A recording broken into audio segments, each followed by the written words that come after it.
There was no chance for the judges to hand Lewis Ritson a get-out-of-jail-free card this time. He was stopped by Jeremias Ponce to see his dream of fighting for a world title take a huge hit. Newcastle favourite was back in front of his boisterous fans following his controversial behind-closed-doors win over Miguel Vasquez last year. But Ritson was dominated really from the first bell. He was dropped 3 times in the 10th, finally stopped by referee Steve Gray, a controversy we will come to very shortly. But this is After the Bell, Mirror Fighting's boxing show with me, Martin Domin, with Barry Jones and with Declan Taylor. So, as I mentioned, well, I didn't mention, but I'll mention it now. After the 9th round, Lewis Ritson's dad told him, I'll give you one more round. He went out for the 10th round. He was dropped. The towel came in. Steve Gray, I assume, well, he either missed it or he ignored it. Carried on. Ritson was dropped again. And then only when he was being dropped for a 3rd time did Steve Gray finally wave the fight off. But let's just start there. We talk often about corners maybe not stepping in at the right time, not saving their fight for another day. On this occasion, they've done that. And Steve Gray has carried on.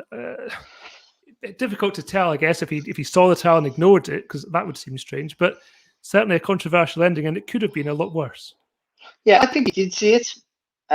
But only the referee could stop the fight, and people have to be aware of that. So I know it's easy to say that, and he wasn't doing that just to show his authority, but he's closest to the action, so he knows when a fight is hurt. That's why some fights get stopped earlier than what we think, because he'll see a fight is hurt when we can't see that from where we are, from our vantage point. But also, I guess he thought that Lewis was, could continue. So I guess maybe he thought that wasn't the right decision. It's on him. I always think it's a risky. I remember when Mickey Van did it with Michael Casillas and the Luton boy, Graham Earl. Yeah, and Graham Earl had a little bit of a resurgence before he got stopped in the end. But I always thought that was crazy. Straight away, didn't he? He dropped him straight away. Yeah, but it was like, but even then it was like, why would you do that? They want to quit. And even if he goes on to win the fight, there was a reason for it. So, but I think it takes away from Ponce's performance and win if we hack on about that. It was the result ended up being the same anyway. I don't think Lewis Ritson took another hiding. He was getting hurt to the body. So what they want, like, he wasn't taking massive concussive headshots. He wasn't really hurt on the head. It was all body shots that were weighing him down. So I don't think it was a sustained attack that was going to have massive effects either now or later on in life, any more than it would anyway. Do you know what I mean? I don't think he had to get a massive hiding. It was another 20 odd seconds. It was. I said it's not as if he was getting dropped with headshots. It was body shots that were doing the damage. So I don't agree with it, but I don't think it's a massive point that we should dwell on. To be honest, I think Matt Macklin sort of understandably was a bit annoyed with it and in the commentary, but I also think he went a little bit overboard, going crazy about it. I just think it was. I don't agree with the decision of the referee. He did it. He had to take a few extra shots around the ribs, and he got stopped, and that was it. I don't think it was that bad. But in this era, in this generation, in this climate that we're in, you're insensitive if you say that. So I'll take that back, and I think the referee was disgusted. It is. You're afraid to give you. You're afraid to say anything like, "Well, it's boxing. You got it," because you're sounding callous, and people can be hurt in the ring, and you sound too insensitive. But it's a hurt business, and if I was Lewis Ritson, I would have been devastated. It's happened to me. You want to continue, and if you think you can, and the referee thinks you can, then you want to carry on. And so that was it. I didn't agree with the call, but I didn't think it was that much of a shocker either, to be fair. Do you know what I think? I reckon that Ponce saw the towel come in, so he started celebrating it, and it was almost like Steve Gray. He might not have. I don't want to cast aspersions, but it felt like he wanted to make a point of going, "No, hold on a sec, mate. You haven't won yet just because the towel's come in. It's my decision to do this." And then he's obviously administered a count, and when he's got up, because it was a body shot, his head's clear, so he can't wave him off then because he's fine. So then he sort of has to let him go on. It was a bit like, you know, in school when the bell used to go and everyone would go mental and the teacher would say, no, the bell's for me, it's not for you. It was a bit like that. It was like, no, the towel's for me, not for you, mate. You better get your hands up. We're going to box on now. And it was just a miss. You're right, Martin. It could have been a lot worse. But yeah. I don't think it could have been a lot worse, though. I mean, it could in a different situation. But the way that it was going, Lewis never looked like he was going to get knocked out. Do you know what I mean? To a headshot. So I don't think it could have got any worse, unless he's done some internal damage around the body, of course. But I don't think it could have been any worse. I don't. I think he's getting stopped to the body regardless, to be honest. But or he showed some grit that he has, and he gets through the round. But I don't think it was like one of those where he's wobbling all over the place and the referee lets it continue. Go, whoa, no, that could be worse. That's dangerous. I don't think it was in that situation. I mean, I understand, of course, it's the referee's decision, but ultimately, I can't imagine a referee ever being criticised. Well, you can't be criticised for stopping a fight when the towel comes in. It just seems to me to be an unnecessary. You're right, in this case, maybe it wouldn't have done any more harm, but it just seems, as a rule, it should just be see the towel. Yeah, why would you? And then, why? With the age of social media, when people are looking when people are looking to jump on your back about anything, and referees, especially in this country, get such a hard ride. Why would you do that? You're inviting just trouble on yourself. You really are. I don't see the point. But you should. Yeah. Why would you? If they want to quit for their fighter, then you just go. Well, they want to quit. They know their fighter better than I. It's the same with like referees. Judges don't have to give when a referee scores a knockdown. The judge doesn't have to give that. He doesn't have to. If they're but they do because he's counted. He's made a big thing. So you just give the 10 rounds. You just do it. And it's why would you go against that? Because then later in the fight that can become a real issue if it's a close fight and goes the other way and you haven't given that 10-8 round. You've got to explain stuff and that situation there. He's had to explain himself. Same as Mickey Van did. And if it was to go the other way, then you look like you're a genius referee. But yeah, it didn't seem. But I don't think that Steve Gray's he doesn't come across to me. The quite a few times I've met him and spoken to him that he's an egomaniac. He wasn't sort of like. I think you might be right there, Declan, that he maybe lost a little bit of his head and thought, seeing Ponce celebrating just to say, hang on, I'm in charge. Yeah. But I'm so surprised because he's not really that type. I just think he's seen Lewis was clear and able to continue and wanted to give him the benefit of the doubt. That's about really. Okay, the fight itself, Declan really, Ritson took a body shot in the first round and really took the rest of that round just to tuck up and make sure there was no further damage, but he never really was able to stamp his authority on the fight. No, I think there was a danger of this happening. I watched a bit of Ponce in the week just to check him out, and he was clearly very dangerous. I mean, just look at his record, he's dangerous, but rangy, awkward, doesn't stop coming. But you look at who he's fought, and it's like, okay, well, he's done it at a certain level. What's he going to do against someone like Ritson? But I think you're right. He hit him early, and then Ritson couldn't really get started. It was a bit like Warrington Lara. I mean, it's an obvious comparison to make, but it was a bit like that where he was like, okay, wow, I can't really get started here. And the way he kept tucking up, because he obviously got hit in the body, the way he kept tucking up and almost turning his back and just sort of offering the back and top of his head, it meant that he could never fire back on the inside with anything. So he was just tucking up, soaking up damage. Half the time, a few of them would get through, and then he couldn't actually respond, and then they just reset and it would go again. And that was the pattern of the fight. It was a lot of action, but it was one-way traffic, which is disappointing. I mean, more disappointing for Lewis Ritson, but I mean, Ponce looks... fun fighter. I mean, powerful, doesn't stop coming. He got hit clean quite sort of a dozen times, and it didn't put a dent in him at all. And Ritson must have been like, what is happening here? Because he usually hits people and they at least stay hit. Or at least the people who stand in front of him, not the movers necessarily, but people like that. So it was just a difficult pattern for him to get out of, really. And then he couldn't turn it around with his power like he might have done, say, at lightweight, which I do think has been a problem for him. I know he couldn't really do lightweight anymore, but he hasn't really looked like he did, like the wrecking ball he did at 9 stone 9 up at light welter. So yeah, you got a big, tall like ambitious guy. I heard on commentary he's just about to become a dad. You know, he's got it all in front of him, and he fought like someone in that position. And a fair play to him. It's a shame we had to speak about Steve Gray, because I think it was a great night for that, and it was a really good performance from someone coming away from home to literally to someone's backyard and doing something like that. I find it always inspiring. Yeah, I sort of agree. I think with Lewis Ritson, he has to hurt you.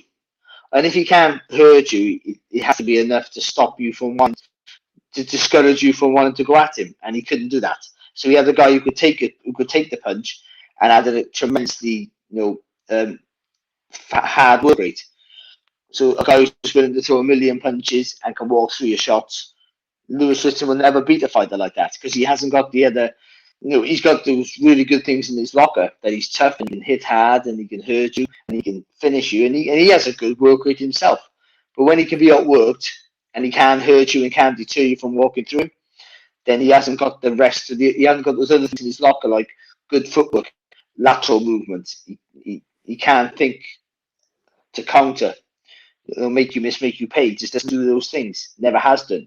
Never either learned to do them or couldn't do them. So he's always worked on the things. He's worked to his strengths. When your strengths don't work, and you don't work on your weaknesses, then you won't know where to go. And that's what happened tonight. He came up against a guy who it seemed stylistically suited for him, but only if he could hurt him, and he couldn't.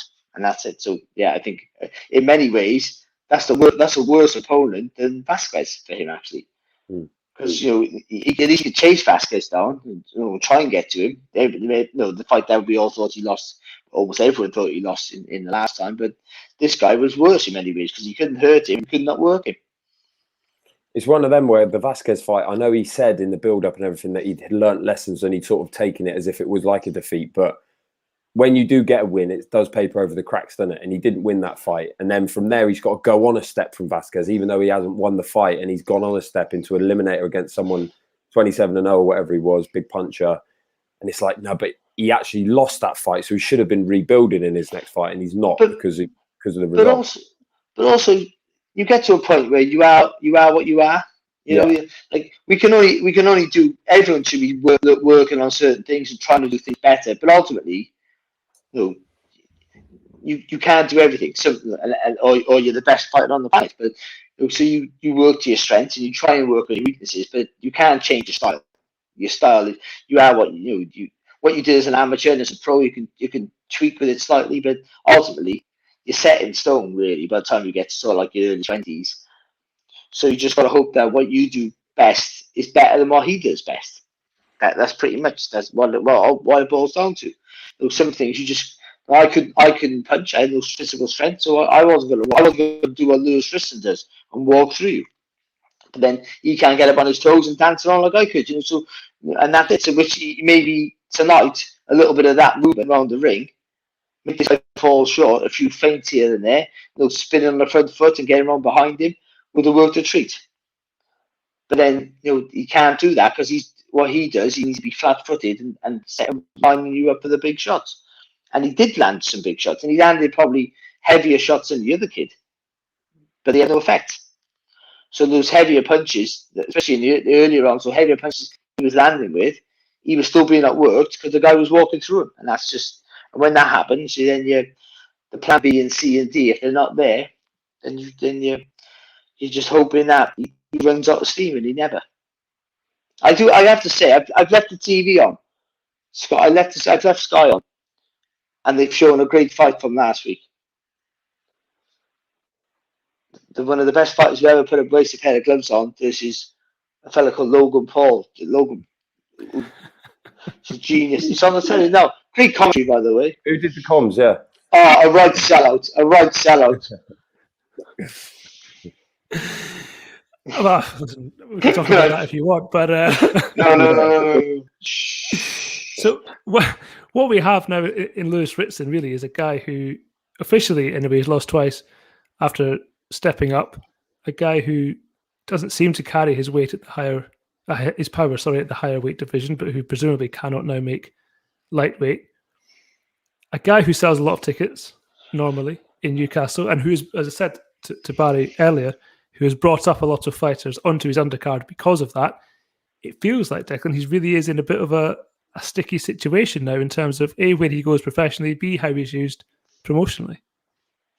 Yeah, you're right, and it just shows the stark nature of boxing, that when you lose, this is what happens straight away. Because then you start looking at the rankings, you're like, well, he's getting nowhere near these guys now because Ponce's just leapfrogged him, and then everyone else, and everyone knows that he's just been beaten in this fashion. So where do you go? Where does he begin to rebuild? I don't really know. There's fights there for him, and then also where does he fit in with DAZN, and Eddie's plans there? Because like you say, he sold a lot of tickets, and that was a big driver there. Are they going to rebuild him and try, and get that crowd back behind him? I'm sure they will. How old is he? He's not particularly 27, old. 27, so you got plenty of time. Very young. But when you look at his record, he had those 2 stoppages against Joe Murray, and then I think it was straight into the Scott Cardle fight, which really built him and sort of underlined him as this sort of real attraction, actually, not just in the Northeast, but in all over. He's a real big hitting British guy, young, hungry, like clearly a lovely kid as well. But then it seems to have come unstuck with the move up in weight, which happens to a lot of people. Sometimes people go up in weight and get stronger from it because they no longer have to cut. He seems to have just, that little bit of power is just not like it's eluding him, but it's just, it doesn't have the same effect up there. So then what do you do? I don't know what the route back is for him, because the thing that he's got on his side is that obviously Josh Taylor is the champion and he's got all the belts there. So one would assume that he will vacate at some point, and so the belts will become fragmented. So there will be opportunities for him somewhere, if he can win another couple. But is he? I don't know. It's probably what you're going to say, Barry. Is he up there? Can he get to the end of the division anyway? I think the problem is, straight away you get domestic, you get to the top or close to the top of domestic level, and you're talking about world titles. I know he boxed for he tried the lightweight, and he boxed lightweight, he boxed for the European title, and that was short. But that's a mark and an indicator, and they rebuilt, but they rebuilt and didn't go back. They went around that route. They didn't go back into European level. They went around that route and bypassed it with intercontinentals and so on and so forth. And that's what a lot of fighters do. And I did it, that's how it works sometimes. But he's not world level. And he's not saying he's not a good fighter. He's not world level. And the problem you got with rebuilding him, a ticket seller, is that you could rebuild him and keep him at British and just below European level. And maybe European level is his world title, is his pinnacle, which is tremendous, by the way. But because everyone just constantly talks about world titles all the time, and now all this week, about boxing Josh Taylor for the unified world title, then his fans, all those tickets he'd sell, don't want to see him against anyone else anymore. Because they don't know, most of them don't know boxing. They just think Lewis Ritson's going to be a world champion, or he's going to box the best fighter on the planet at that weight, and why isn't he? So I don't want to watch him. I'll wait till he gets back to that level again. So. But if they was more realistic with their ambition and with their goals, then they could easily resell him and still sell lots of tickets because he's an exciting fighter to watch, and he can earn good money for that. But now they're talking about world titles all the time. Then they're going to go, well, where is he? He lost again. He might as well retire. That's what people will be saying, because he's lost again when he stepped up and he's been beat. So he's not going to get there, and I don't think he's ever going to get to world level. I don't. But that doesn't mean that he still can't be a good fighter, still be in competitive fights, and still earn money, and still sell tickets. People are more realistic about their selling point. I think that's the problem. People just go straight to, once you get to top of domestic level, you're talking about world titles, and it's a big downfall then, because then you don't want to go back to fighting for European titles, which you bypassed. You look at that as a step down. No, he won't want to be going domestic route again. Robbie Davis Jr. is a great fight. So fantastic fight, which will sell well, be good, but it's a harder sell now because they're going to go, what's it for? And you can't sell that now to a real boxing fan that the winner of that goes on to fight for a world title, because you're going to go, are they though really? We've seen what we've seen now, so we'll know where how good he can be. And that's not a dig at anyone, by the way. That's just a little bit of reality check on where you are. And certainly at the minute, at his weight, unfortunately, even if the belts get fragmented, there's just really good fighters, in the top 5, 6, and 7. So even if he does get that route, he needs a real bit of luck that nobody wants to fight for one title, and he gets the easiest route there. But I don't see it. Don't see it anymore. He'd still make a fortune if Josh Kelly's just in touching distance weight-wise, because up there they could sell both stadiums all the way. Any stadium up there they could sell it, and he's too big for him now. But who knows? I don't know what the crack is there, but it's obviously one that's always been spoken about, and they could both make money off of that, and that's what it will come down to eventually. And what's hard for the fighter as well is that when you're being told, you're good, you're world class, you're whatever class it is, and then you turn out to not be that. Where's his motivation? As much as he wants to earn a living, there's my camera there. My camera's so bored of me, it's walking away. Yeah, so you're so like thinking I'm going to be a world champion or fight for a world title, and then you're not, and then it doesn't happen in the end. Yeah, I've got a cameraman here. There's an apprentice, and he's drunk. But yeah, so or maybe that's just me. And then what happens then? I'm not going to go back onto this. I know where's your motivation? You don't want to know. He'll be in a bad place now because he's been told that he's going to be boxing Josh Taylor next. That's all he's been told. That's all the other things. That's all you hear is the big stuff, is the good stuff. When you're a boxer, you just listen to you're boxing Sugar Ray Leonard next, and even if it's not reality, if someone tells you that, you just focus on that. So you'd be focused on the dream. You win this fight now, and you win it well, then you'll be boxing for all the belts in Newcastle against Josh Taylor. One of the biggest British domestic fights in years, and all that stuff. And that's it. Now he's going, yeah, well, okay, you'll be a 6th rounder now in the undercard of whoever. Down in London, you got to bring 2,000 fans with you. Well, I can't do that. Well, you can't get you on the bill. That's what happens. You don't just drop down to a cheap undercard anymore. You go right down the list.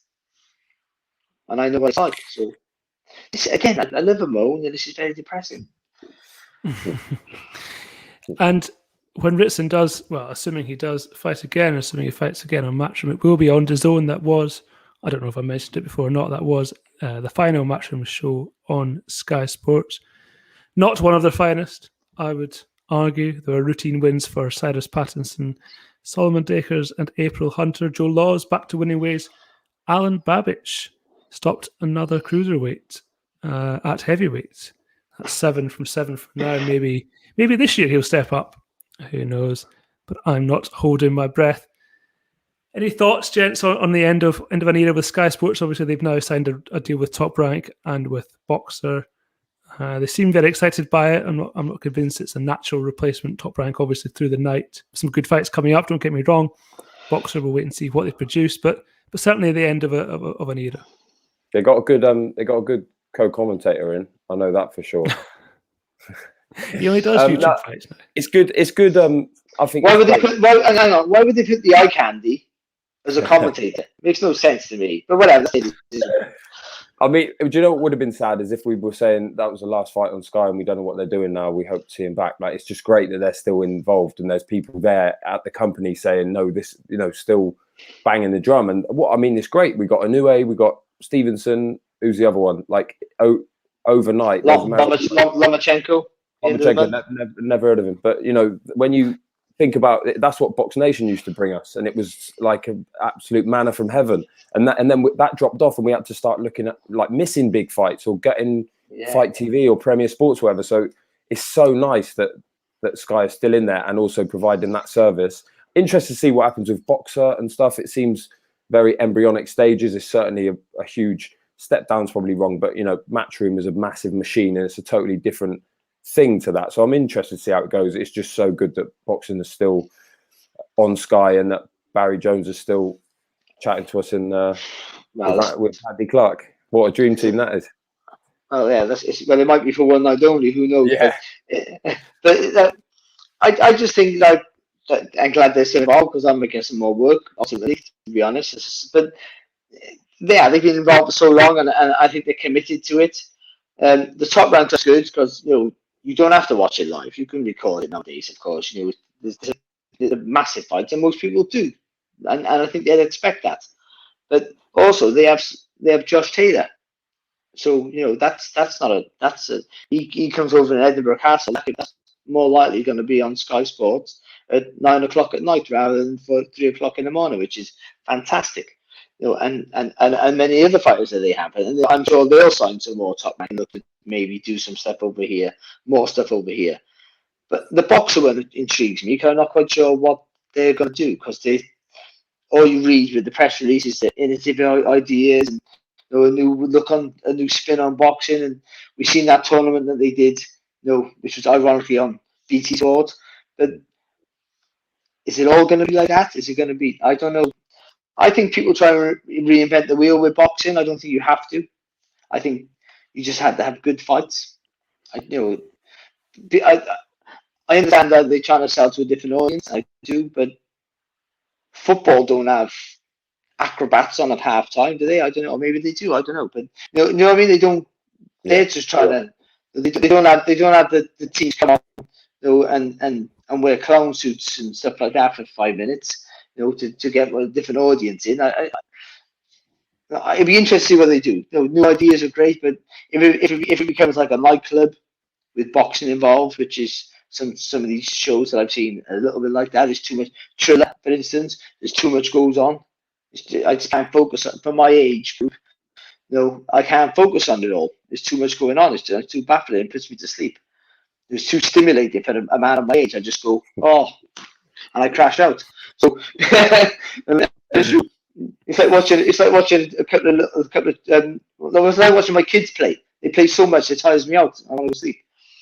So but the fact that a young promoter, they got some older heads there, and I think they're going to work with some other promoters as well, and we'll get some grassroots. And I think we might get. I'm hoping we're going to get some midweek shows, because I think with the emergence of Saturday night football being more popular, I think boxing's going to have to start looking for different slots. I think. And maybe, a Wednesday used to be a big night for boxing back in the day. I don't know whether you guys can remember Wednesday night boxing at all. And even Mondays sometimes were pretty good for boxing. And I think that might be a way for these smaller shows that they might start doing some of those movie shows, which I think would be great. Matchroom did a couple in York Hall. I remember. I'm on that one before Matchroom even existed. Yeah, exactly. But I'm saying that Sky were up for that. That was on Sky. Lawrence Okoli boxed Luke Watkins on one. So that'd be great. That was such a little treat as well. And as journalists, it's good to not just have the same build up, because we're competing, trying to get stuff in the paper. We're competing with football exactly the same. So that'd be wonderful. Might get in the paper more then as well if it's in the week. So who knows? And also because my first 3, maybe 4 fights as a pro were on a Monday. One was on a Wednesday, and the other were on Monday nights. And I'd sell loads of tickets. You'd be surprised how many people want to go out on a Monday night. I mean, it's like I know like Eddie Hearn used to sell the boxes you go out all night, but it wasn't back then. It was like you go to the fight, and then on your way home, and then the boxing wouldn't go on until midnight back then.